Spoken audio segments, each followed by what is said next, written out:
ईसा मसीह में प्रिय माता पिताओं, भाइयों बहनों और बच्चों, आज हम संत लूकास के अनुसार हमारे प्रभु ईसा मसीह का पवित्र सुसमाचार अध्याय 18 वाक्य 31 से 34 पर मनन करेंगे। यहाँ यीशु अपने शिष्यों से कहते हैं कि वह यरूशलेम जाने वाले हैं, जहाँ उन्हें पीड़ा, मृत्यु और पुनर्जीवन का अनुभव होगा।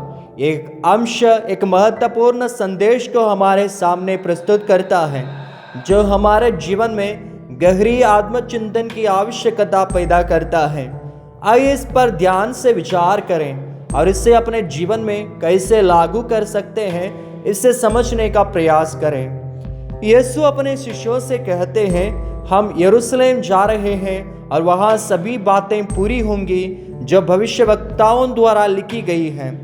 वह अपनी पीड़ा, मृत्यु और पुनर्जीवन के बारे में स्पष्ट रूप से बताते हैं। यीशु यह चाहते हैं कि शिष्य और हम भी समझें कि उनका कष्ट उनके जीवन का उद्देश्य था और यह उनके आशीर्वाद का माध्यम बनने वाला था।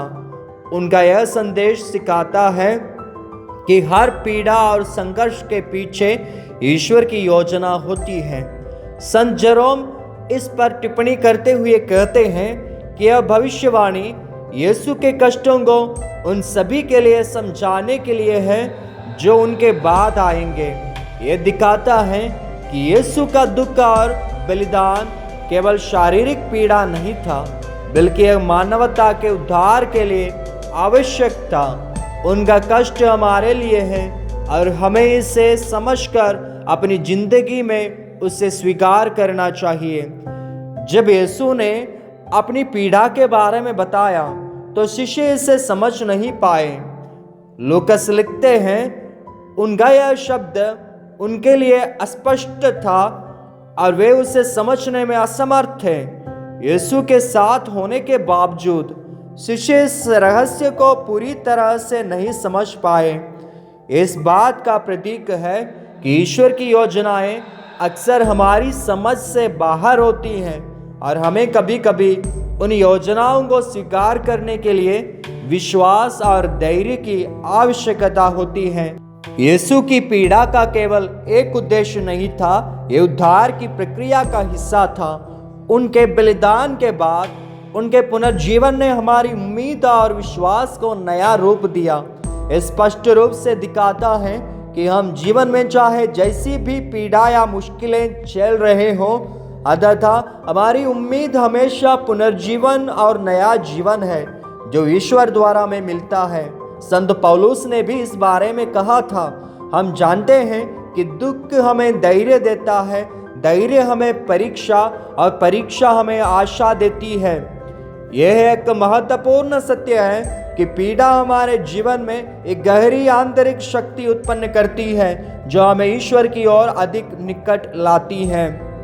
हमें अपने जीवन में ईश्वर की योजनाओं के प्रति विश्वास रखना चाहिए, भले ही हमें पूरी स्थिति समझ में ना आए। जब हम प्रभु पर भरोसा रखते हैं तो हम उनके मार्गदर्शन को अपने जीवन में देख सकते हैं। जैसा कि यीशु ने अपने दुख को स्वीकार किया, हमें भी अपनी कठिनाइयों को विश्वास के साथ स्वीकार करना चाहिए। असीसी के संत फ्रांसिस ने अपनी जिंदगी में हर कष्ट को ईश्वर के प्यार और शांति के रूप में लिया। हमें भी अपने जीवन की पीड़ाओं को इसी दृष्टिकोण से देखना चाहिए। यीशु का पुनर्जीवन हमें एक सिखाता है कि हमारे जीवन में किसी भी परिस्थिति में हमें उम्मीद नहीं खोनी चाहिए। जैसा कि संत अगस्टिन ने कहा, यह संसार एक यात्रा है और हमारे साथ ईश्वर है जो हमें एक दिन अपने राज्य में ले जाएगा। प्रिय भाइयों बहनों, वचन हमें यह सिखाता है कि ईश्वर की योजनाएं अक्सर हमारे समझ से बाहर होती हैं, लेकिन हमें उन पर विश्वास रखना चाहिए। यीशु ने अपने जीवन के कष्टों को हमें उद्धार दिलाने के लिए स्वीकार किया और हमें भी अपनी कष्टों को ईश्वर के लिए स्वीकार करना चाहिए।